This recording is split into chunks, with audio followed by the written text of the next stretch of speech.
So today, I want to talk about wonder. I'm going to say that again. I want to talk about wonder.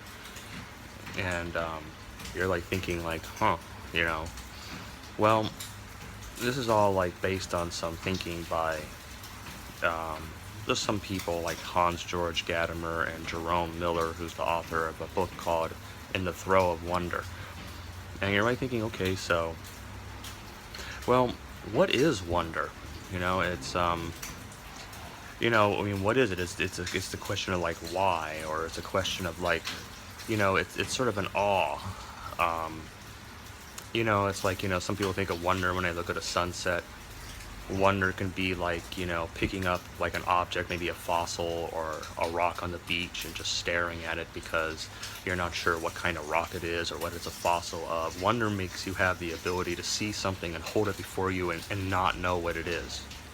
And if you think about it, if you didn't have a sense of wonder, maybe you wouldn't even recognize an object if you didn't know what it was. It would be like, be like an animal wandering past some alien artifact that's just lying on the ground somewhere. It got dropped by visiting, extraterrestrial visitors. And it's like it doesn't notice it because it doesn't exist for it. I mean, why should it think about it? Wonder is like, like when a little girl, this is an example from like this book by Miller, when a little girl like comes to a door that's closed, that for whatever reason in a house, maybe it's her house, but she's never been in this door before and the door is closed, and she can reach up to the handle and open the door.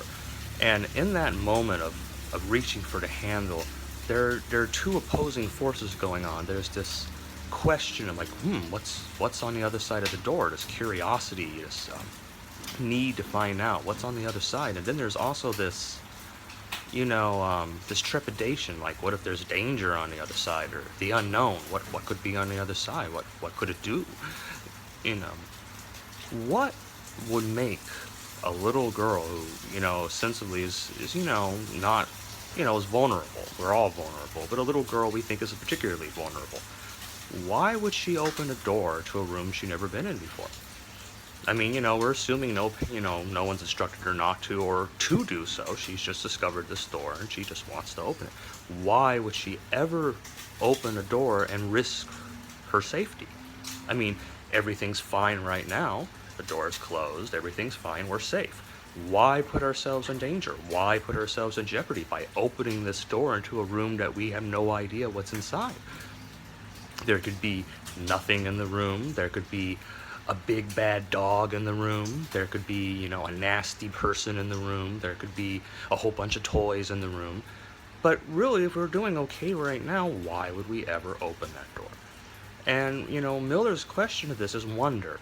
And wonder makes us open the door like, what could be on the other side? And he says that what happens is that we're looking for something that transcends us.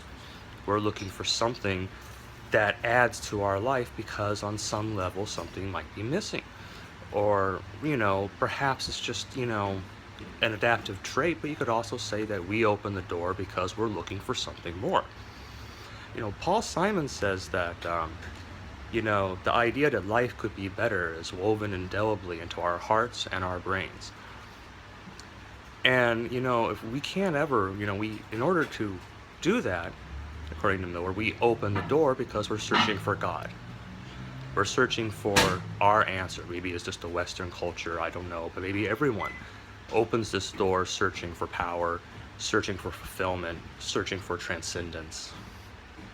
And that's why we open the door, and that's why we seek and we look at unusual things and question and embrace different viewpoints.